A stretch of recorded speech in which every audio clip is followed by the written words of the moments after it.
long enough, you can love me. I'll be just yours. Olá, safadinhos e safadinhas, estamos começando mais um Papo de Garoto. Eu sou o seu apresentador Felipe Rafael e hoje é o último programa do mês e a gente não pode deixar de falar do Outubro Rosa, que é aí um mês de prevenção e conscientização aí do câncer de mama. E eu trouxe para conversar comigo o doutor Belmiro. Tudo bem, doutor? Olá, tudo bem? É um prazer estar aqui com vocês falando sobre esse assunto. Doutor, fala um pouco pra gente, aonde você clinica, qual é o nome da sua clínica, aonde você trabalha. Se apresente um pouco para a nossa audiência. Então, eu sou um médico mastologista, que é aquele médico responsável pela saúde das mamas, e eu trabalho em Jacareí e São José dos Campos em consultórios particulares aqui, né? Na Clínica do Instituto Mastovida em São José dos Campos. E assim, vocês podem ouvir o nosso programa no Spotify, no Deezer, no Google Podcast e também não deixe de seguir a gente nas redes sociais, é só procurar Use Relax no Facebook, no Instagram, no YouTube e também no TikTok. Então vamos começar aqui, ó. A Organização Mundial da Saúde reconhece o impacto da vida sexual no bem-estar das pacientes com câncer e na prevenção de seus relacionamentos e na preservação de seus relacionamentos. Criou-se, inclusive, um termo para isso, que se chama oncossexualidade. Doutor, o que é essa oncossexualidade? Olha, na verdade, quando a gente fala em homossexualidade, a gente tem que pensar o seguinte. A gente só está muito acostumado a pensar nos tratamentos, né? Você vai falar de câncer de mama, quais são os tipos de tratamento, e muito se fala a respeito disso. Mas muito se deixa de falar a respeito dos impactos que esses tratamentos podem ter além do próprio tratamento, né? O quanto que aquele tratamento interfere na qualidade de vida daquela mulher, daquela pessoa que está passando por aquele problema, e principalmente na qualidade, no bem-estar e da qualidade de vida social daquela paciente e sexual, certo? E, além disso, a gente já sabe que o bem-estar sexual da paciente também é importante como maneira de se aumentar a eficácia dos tratamentos que a gente tem. Então, nada mais é do que a avaliação desses dois temas, é colocar isso em pauta, essas duas situações, para a gente promover tanto o melhor tratamento da doença, como promover o melhor bem-estar para aquela paciente. E assim, é possível derrubar os tabus e dar devida atenção a uma vida sexual diante de um diagnóstico de câncer de mama? Olha, isso é muito legal você falar isso a respeito de tabu, né? É um tabu falar sobre sexualidade, né? Isso não se fala, as mulheres não falam, os homens não falam. Os médicos que passam o diagnóstico para essas pacientes dificilmente falam. E eu acho que isso tem que ser quebrado, o tabu mesmo. Até pelo que a gente falou na pergunta anterior, a gente tem que ter esse diálogo, acabar com esse tabu, e isso tem que ser incluído nas nossas discussões para promover o melhor tratamento. Então, é possível que a gente tenha essa conversa para a gente interferir nesse meio diante de um tratamento, sim, do câncer de mama. Assim, tem uma parceira nossa aqui, Ali Rocha, que já participou de vários episódios aqui do nosso podcast, e ela fala que o sexo é algo curativo, né? Você acredita nisso, que o sexo pode ajudar num tratamento, que o sexo pode ajudar a curar esse câncer e essa mulher que muitas vezes se encontra debilitada? Eu acho que a gente não precisa falar do sexo propriamente dito, né? Eu acho que é um conjunto de fatores em que traz o bem-estar. Aquela pessoa, ela tem que estar bem com ela mesma, com a sua parte emocional, com a sua alma, com o seu bem-estar físico e social. E isso sim a gente consegue, isso se relaciona muito com uma maior eficácia dos tratamentos. E lógico, o sexo entra aí nessa parte de prazer, de amor, tudo isso interfere e aumenta muito a qualidade de vida daquela pessoa, traz um bem-estar para a gente, né? E assim, a gente sabe que a falta de desejo sexual é um efeito colateral da químio. Assim como queda de cabelo, alteração de humor, secura vaginal e ondas de calor. Além do mastologista, o que você recomendaria, quais profissionais que você recomendaria a paciente para fazer parte assim desse tratamento? Olha, infelizmente aqui, quando a gente está diante do mastologista que está falando essa parte de tratamento e tudo isso, às vezes a gente não tem tanto espaço para conversar a respeito sobre esses problemas nos efeitos colaterais. Mas é muito importante que uma multidisciplinaridade seja adquirida aí, como você falou, né? Não só o mastologista, mas o ginecologista que vai avaliar a saúde daqueles órgãos genitais, da mama, da vagina, tudo isso. Um psicoterapeuta é fundamental, um psicoterapeuta especializado em sexologia. O oncologista também, para tentar manusear aqueles efeitos colaterais, como você falou aí, da quimioterapia, da hormonioterapia. Então, essa multidisciplinaridade vai ajudar bastante nessa condução dessa paciente ao longo do tratamento. E assim, né? Toda ajuda é bem-vinda, né? Nesse período aí, nesse momento em que a mulher se encontra, né? Em que a mulher se encontra, né? Que não deve ser fácil realmente. Eu fico imaginando você como médico, né? Ter que dar uma notícia, né? Ter que indicar um tratamento mais invasivo, né? Como uma quimio, por exemplo. Então, quanto mais profissionais essa pessoa se rodear, é melhor, certo? Olha, eu até falei numa live ontem a respeito de uma. A gente estava conversando sobre psicologia, e eu acho que a gente tem que ser. Assim, a angústia, o medo, o estresse, todo o sofrimento, eles vão acontecer, né? Então, isso é inevitável durante esse tratamento, esse percurso é longo.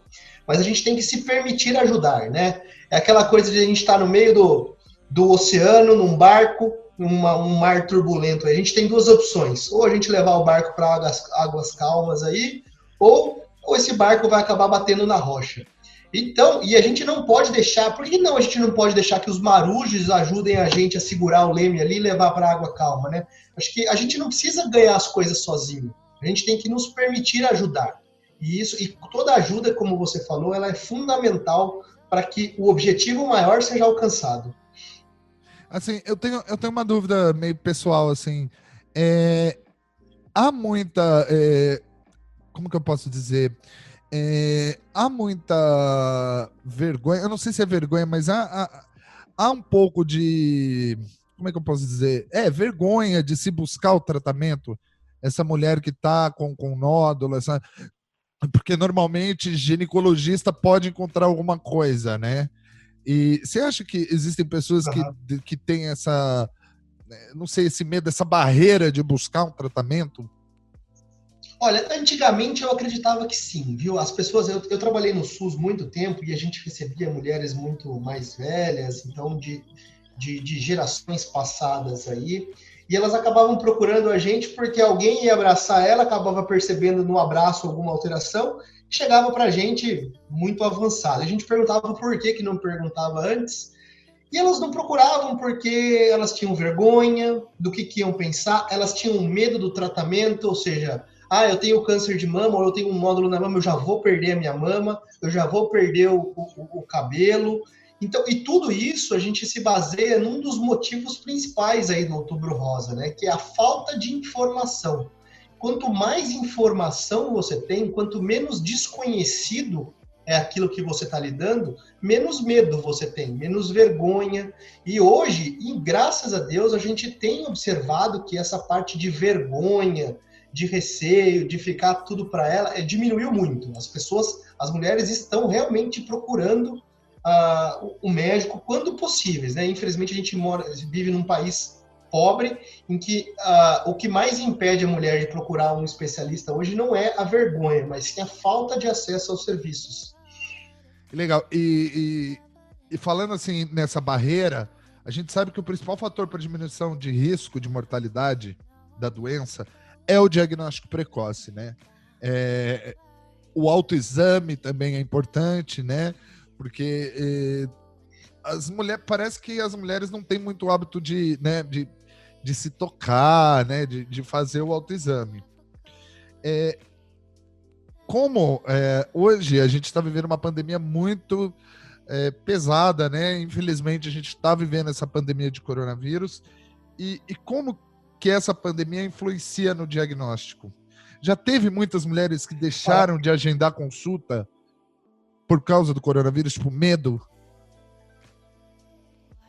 Olha, eu vou falar para você assim, realmente a prevenção é o melhor dos caminhos aí, né? O câncer de mama, infelizmente, é uma doença em que a gente não tem muito como se evitar, tá? A gente foca muito mais no diagnóstico precoce. E esse diagnóstico precoce, ele leva a melhores taxas de cura, acima de 95%, tratamentos mais eficazes e menos agressivos, maior qualidade de vida dessa paciente. Então, todo o nosso foco é para esse diagnóstico precoce. A mamografia é a nossa estratégia para esse diagnóstico precoce, né? Foi o único exame capaz que provou ser eficaz para diminuir a mortalidade, para descobrir essa doença antes mesmo dela se mostrar alguns sinais ou sintomas. Mas o autoexame, ele não substitui a mamografia, mas ele é o primeiro passo lá atrás, onde a mulher tem um autoconhecimento a respeito do corpo dela. Ninguém melhor do que ela para saber o que acontece esse mês de diferente do que estava o mês passado. Então esse é o ponto de partida, é o start que vai levar, talvez, ela procurar um médico e aí sim pensar em alguma coisa. Logicamente que quando a gente fala de rastreamento, a gente tem que pensar em fazer esses exames, mesmo se elas não percebam nada. Mas o autoexame, ele é fundamental. E aí você falou a respeito da pandemia, né? Infelizmente, o nosso país, ele vem diminuindo a quantidade de pessoas que estão dentro do programa de rastreamento, né? Acho que em 2013, se eu não me engano, era 24%, o ano passado foi 21% da população foi feito esse rastreamento, e a Organização Mundial de Saúde, ela recomenda 70%. Então, a gente está muito aquém ainda da orientação do Ministério da Saúde. E, infelizmente, esse ano, as coisas pioraram demais, certo? Eles estão pensando aí que mais ou menos uns 30% de consultas foram perdidas, 50% de cirurgias também não foram feitas, e no começo, muitos serviços não disponibilizaram a realização da mamografia, né? E mesmo depois em que a flexibilização foi sendo imposta aos poucos ainda existe muita dúvida sobre a segurança, a dúvida se dá para fazer, se não dá para fazer a mamografia. Então, realmente, as pacientes estão postergando isso. Você tem uma noção, no ano passado, até junho, foram feitas 2 milhões de mamografias. Esse ano, até junho, foi feito 1 milhão. Ou seja, então a gente deixou de fazer, já era pouco, e a gente deixou de fazer mais ainda. E a gente vai ver isso aí, um reflexo lá na frente. Quando a gente fizer o diagnóstico dessas pacientes, elas vão estar em estágios mais avançados, ou seja, com menores porcentagens de cura, cirurgias mais agressivas. Isso vai impactar em tratamentos mais abrangentes, aí, quimioterapias, hormonioterapias, e tudo isso vai influenciar. Então, a pandemia veio para piorar um cenário que já estava ruim. Doutor, você fala que a taxa de... Como é que você falou? De rastreamento? Não, como é que você falou? Vamos pensar o seguinte, quando a gente fala nesses dados quando a gente fala de rastreamento, a gente tem que pensar que no país a gente tem 2 orientações, né? A gente tem a orientação do Ministério da Saúde, que é a realização de mamografia a partir dos 50 anos, a cada 2 anos. E tem a nossa recomendação da Sociedade Brasileira, que é fazer todo ano a partir dos 40 anos. Quando a gente fala de dados públicos, a gente tem que levar em consideração o padrão do que o Ministério da Saúde recomenda. Então, o que ele faz? Dentro daquela população que deveria ser rastreada, ou seja, todas as mulheres do país entre 50 e 70 anos, a Organização Mundial de Saúde recomenda que, no mínimo, 70% delas sejam rastreadas, para se falar que o serviço está eficaz. No país, a gente tem 21%. Então, ou seja, das pacientes que precisavam fazer mamografia, só 21% fizeram. Então, entendeu? Entendi. Agora eu entendi. Agora eu posso formular minha pergunta melhor. Obrigado. A que você deve esse baixo valor? Né? Esses 21% das mulheres do Brasil, entre 50 e 75 anos, que fizeram mamografia, quanto o valor aceitável é mais de 70%. A gente tem aqui no Brasil, mais uma vez, você falou de SUS, você falou de Ministério da Saúde, a gente tem campanhas de prevenção, né? Como que estão as campanhas de prevenção do câncer de mama a nível nacional, assim? Olha, a gente só tem campanhas agora em outubro. Tá? Agora é a hora que todo mundo se movimenta para fazer campanhas, vamos levar mamografias, vamos incentivar contra o câncer de mama. O resto do ano não existem essas campanhas, tá? E quando a gente fala de mamografia, não é simplesmente chegar lá e vamos que nem acontece bastante. Vamos levar a carreta ali para a cidade de Jacareí, onde a gente vai fazer mamografia de todas as pacientes. Não é assim. A mamografia não é simplesmente o exame, ela precisa de um bom médico que faça a avaliação daquele exame, porque senão as coisas ficam piores, porque vai dar um monte de alterações e vai sobrecarregar outros serviços. Então precisa de um bom profissional que vá avaliar aquela mamografia, precisa ter meio que alvos para onde essa paciente vai se aquele exame der alterado, o acesso ao serviço, ao mastologista, que já é a rede terciária de saúde do SUS, né? Então, tudo isso influi. Então, não adianta chegar lá e disponibilizar a mamografia. E como você falou, uma das principais questões que faz essa baixa taxa de rastreamento no país, no Brasil não faltam mamógrafos. Tá? Nós temos aparelhos mais do que suficientes em número absoluto. Mas o que se tem muito é a irregularidade da distribuição. De todos os mamógrafos do país, quase mais do que 40% estão concentrados no estado de São Paulo. E mais da metade desses mamógrafos na capital. E assim, então a gente tem muito. Então, às vezes, você pega Nordeste, Norte, que é o pior cenário que tem dessa. Os pacientes têm que andar 300, 400, 500 quilômetros para chegar perto de um mamógrafo. Você acha que essa paciente vai conseguir realmente fazer uma mamografia uma vez por ano? Então, esses são os principais fatores. Se você pegar até, lógico que para a gente levar em consideração isso, a gente só pega as pacientes do SUS. Mas a gente tem, se você tentar expandir um pouquinho para todas as mulheres, a gente tem hoje 20% apenas de mulheres que têm convênio, que teoricamente são aquelas que conseguem fazer mais os exames certinho, regulares. Pois 80% corresponde ao SUS. Então, assim, se a gente expandir para todas as mulheres do país, o nosso rastreamento ainda fica mais baixo. E igual a gente estava falando antes de começar a gravar, né? Quando você diz que é só outubro que existe essa campanha, a gente vê muitas empresas, muitas marcas que vão na onda, né? E que não ajuda efetivamente. E quando eu falo ajudar efetivamente, não é com dinheiro, né? Por exemplo, aqui a gente na Relax, a gente mudou o avatar para rosa, mas nós estamos falando disso.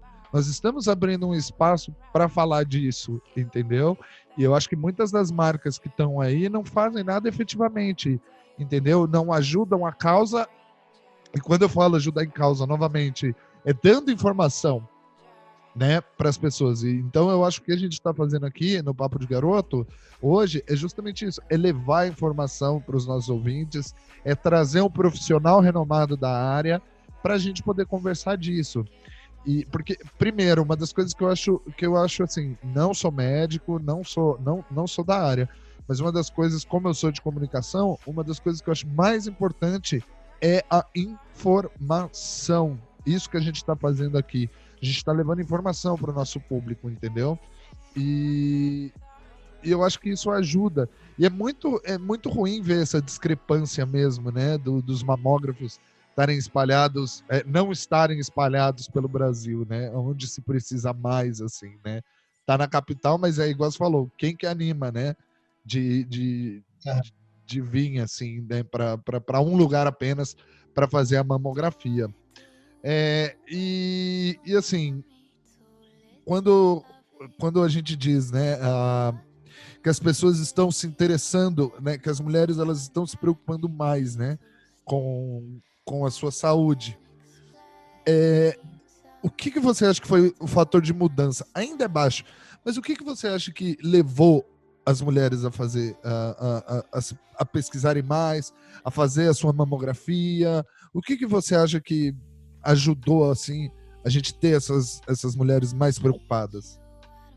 Olha, eu acho que basicamente é o que você falou, é a informação, né? Como é que a gente está passando por uma mudança de geração aí, onde a informação ela está sendo bombardeada todas as horas, todos os momentos. Então, a quantidade de informação que chega para uma pessoa é uma coisa absurda. Então, e o que aconteceu? A gente tinha aqueles outubros rosas antigamente e a informação não era tanto assim. E agora, com esse bombardeio de coisas, apesar de, como você falou, muitas empresas apenas colocam rosa, não faz nada, mas o jeito de se difundir, eu estava falando que eu estava fazendo live, ou seja, você coloca uma live hoje no dia 1º de outubro, essa live ela pode ficar o mês inteiro vista por mais de 5 mil pessoas. Então, a facilidade com que a informação chega, a paciente acaba conhecendo o que é o câncer de mama, para com aquele negócio, meu Deus, é câncer. Ah, não vou procurar porque eu vou perder o cabelo. Às vezes ela nem precisa fazer químio, ela não sabe que ela pode não precisar fazer químio, então a informação... E também outras doenças também estão vindo à tona, né? A gente tem aí, não posso até falar, uma epidemia de obesidade que tem no nosso país, né? E isso acaba interferindo, quais são os males da obesidade, a visão da mulher em relação a ela mesma, né? Então, a inserção da mulher no mercado de trabalho, isso interfere na sua identidade pessoal também, ela tem que cuidar mais dela, manter o peso adequado, se manter saudável, porque ela tem o trabalho, ela tem a família, tudo isso. Então, eu acho que basicamente a gente vive numa era em que a informação ela acaba sendo transmitida. Tanto da parte boa, que a gente pode pensar que isso é uma coisa boa, que a informação nos traz, e da parte ruim também. Mas eu acho que basicamente é a informação. E assim, a gente sabe que a mama é referência corporal, símbolo de fertilidade e fonte de prazer. E com a notícia do diagnóstico, a mulher passa a se sentir menos atraente e a questionar o sentimento do parceiro ou da parceira. Assim, doutor, qual é a recomendação que você daria, né? Agora, a gente já está caminhando para o fim do nosso podcast. Eu gostaria de saber qual recomendação você daria para essa mulher, entendeu? E não só nessa parte da imagem dela, mas da autoestima dela, né? Que dica que você daria para essa mulher, né, em relação a isso? Olha, eu acho que o câncer de mama, ele é tão importante assim, um dos motivos que ele é tão importante é justamente porque ele afeta um órgão que é responsável pelo símbolo de feminilidade daquela mulher, né? Então ela olha no espelho e ela vê as mamas dela. Eu sou mulher, estou vendo a minha mama e aquilo ali é o que eu sou, né? E essa doença, ela acaba afetando isso. E por mais efetivos que a gente seja no tratamento, nas cirurgias menos agressivas, a gente tem um impacto em relação nessa mama, né? Além disso, o próprio diagnóstico, ele já era todo uma interferência na parte psicológica daquela paciente, né? Então, a gente pode trazer depressão, a gente pode trazer o isolamento social, mesmo sem o tratamento. E tudo isso interfere em, como você falou, na autoestima, porque a gente pode falar que a autoestima é baseada tanto na parte física como na parte emocional. E eu acho que a principal orientação que a gente tem é o diálogo, tá? É o diálogo. Seja o diálogo com o especialista, com o mastologista, conhecimento de tudo. E aí vai dessa parte de porcentagem de cura, quais são os tratamentos que eu tenho na minha frente, tudo isso, o conhecimento que ela vai ter ao longo dessa doença, que vai diminuir um pouco o medo que ela tem. O diálogo, talvez, com profissionais relacionados ao que está atrapalhando aquele tratamento, ou seja, um ressecamento vaginal, ela pode conversar com o ginecologista, tem como resolver, isso passa, isso não passa. A parte da psicologia sexual também, o que eu posso fazer para melhorar? E o diálogo com o parceiro, tá? Eu acho que é fundamental que o parceiro participe de todo esse processo do tratamento, esteja sempre junto, tá? Venha nas consultas, converse, participe, a mulher se sente acolhida. Porque é difícil, às vezes, você chegar lá e o parceiro fica com aquele medo. Meu Deus, será que eu posso colocar a mão na mama dela? Ela está em tratamento. Meu Deus. E aí a paciente, e aí ele não coloca. E aí a mulher, ela acaba falando, ai, ele não está querendo, ele não está mais olhando para mim por causa da cirurgia, tudo isso.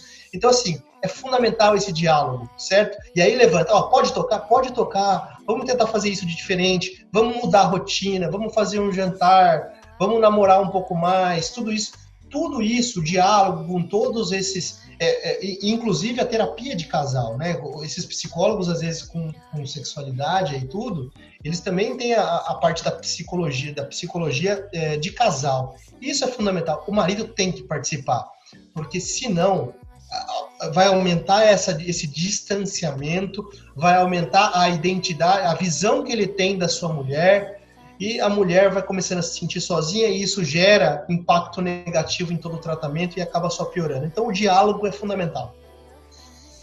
Bom, gente, nós estamos aqui terminando mais um Papo de Garoto. Gostaria de agradecer ao Dr. Belmiro. Doutor, eu sei que você é bem ativo nas redes sociais aí. Manda pra gente aí o seu endereço, fala aqui pra nossa audiência aonde eles podem te encontrar. Eu tenho um Instagram que é @dr.belmirosiqueira, tá? E eu tenho dos meus 2 consultórios, né? @duo.medicina e @mastovida. Segue a gente lá, esse mês a gente já está acabando, mas a gente está tendo várias lives a respeito de câncer de mama, né? Hoje, agora às 7h30, a gente tem uma live a respeito de câncer de mama e climatério com a doutora Melissa, uma das nossas mastologistas. Ela vai conversar a respeito que trata esses sintomas de climatério aí nas pacientes que tiveram câncer de mama. Amanhã, já que a gente está falando de sexualidade, a gente vai bater um papo, eu vou bater um papo às 8 horas com a doutora Gabriela Marinhos a respeito de sexualidade e câncer de mama. Na quinta-feira, a gente vai ter uma live também a respeito dos direitos das pacientes com câncer de mama, sem contar o que a gente já falou a respeito de todos os tratamentos ao longo do mês, que está guardado lá nos nossos Instagrams e no meu também, as palestras que eu fiz. Então, se tiverem alguma dúvida, pode mandar para a gente lá, a gente tenta responder, pode mandar no meu pessoal, a gente sempre está tentando ajudar todo mundo aí. Bom, gente, só para lembrar que todas essas lives que o doutor falou já vão estar no ar, né? A gente lança, como vocês sabem, a gente lança esse programa na sexta-feira, então todos esses conteúdos que o doutor Belmiro falou já vão estar disponíveis lá no Instagram dele. Então, gente, é só ir lá e curtir todos os conteúdos, todas as informações. Para quem escuta a gente aqui, para quem escuta a gente aqui, Gabi Marinho também já participou aqui, doutora Gabi já participou aqui de diversos programas. Espero, doutor, que a gente não tenha que esperar até o ano que vem, outubro, para voltar a falar desse assunto, que eu acho muito importante. As mulheres têm que tomar conta, têm que cuidar da saúde de suas mamas, né? E é isso, gente. Muito obrigado. Não deixem de escutar a gente nas principais redes de podcasts, Spotify, Deezer, Google Podcast, Apple Podcast, e também não deixem de curtir e seguir a gente nas redes sociais. É só procurar Use Relax. Então, eu sou o Felipe Rafael, esse foi o Papo de Garoto e até mais.